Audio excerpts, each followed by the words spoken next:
Le microbiote intestinal est l'ensemble des micro-organismes hébergés dans le tube digestif. Notre microbiote comprend près de 100 000 milliards de bactéries, 10 fois plus que le nombre de cellules du corps, et pèse plus lourd que le cerveau, jusqu'à 2 kg. 1 gramme d'excréments humains contient plus de bactéries qu'il n'y a d'êtres humains sur Terre. Avant la naissance, le tube digestif du fœtus est stérile.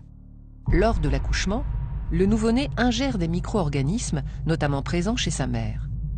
Son tube digestif est ainsi rapidement colonisé par des bactéries vaginales et fécales maternelles. Il connaît alors un véritable bactérie-boom. Par la suite, la composition de ce microbiote intestinal va évoluer en fonction par exemple du mode d'alimentation du nourrisson, allaitement ou lait de substitution. L'allaitement maternel favorisant l'implantation précoce de certaines souches bactériennes. La composition du microbiote se complexifie avec le temps. Elle comprend de très nombreuses espèces de bactéries, mais aussi par exemple des champignons microscopiques et des virus non pathogènes. Cette composition, à peu près stable dès l'âge de 3 ans, s'appauvrit légèrement chez les personnes âgées.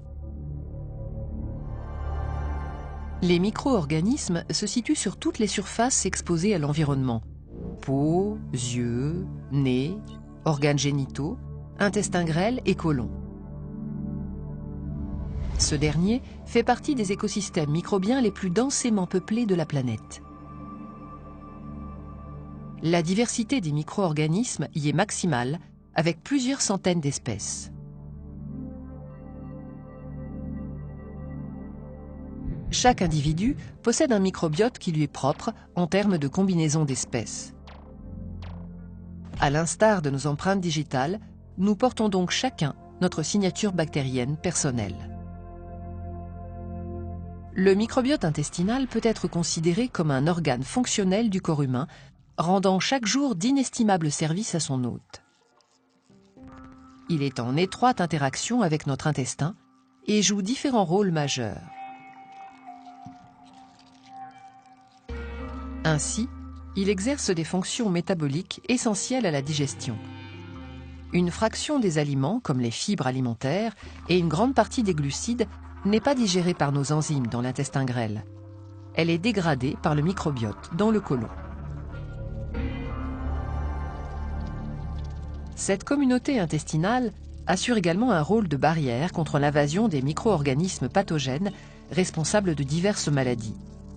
Non seulement le microbiote les empêche de s'installer en occupant le terrain, mais les bonnes bactéries du microbiote luttent directement contre les pathogènes par compétition pour les mêmes nutriments et par la production de substances bactéricides. L'intestin représente le premier réservoir de cellules immunitaires de l'organisme.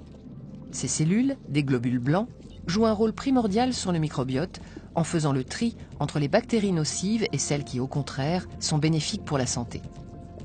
Le système immunitaire influence donc la composition et la diversité du microbiote et il s'avère qu'en retour, le microbiote active et influence le système immunitaire. Le stress, la fatigue, une alimentation déséquilibrée ou la prise d'antibiotiques réduisent la variété des micro-organismes présents. Or, leur diversité est fondamentale. Une chute de 30 à 40% de cette diversité peut provoquer l'apparition de certaines maladies chroniques, diabète de type 2, problèmes hépatiques ou cardiovasculaires. Inversement, en modifiant la composition du microbiote, on pourrait prévenir certaines pathologies. Le microbiote intervient sur la digestion, mais aussi à divers niveaux sur le fonctionnement de notre organisme. Son interaction avec le cerveau est un élément dont on commence à peine à mesurer l'ampleur. Il nous faut donc accepter d'être des êtres non indépendants, hébergeant d'autres êtres vivants qui nous sont indispensables. Respecter et cultiver cette symbiose active est probablement une clé majeure de notre santé.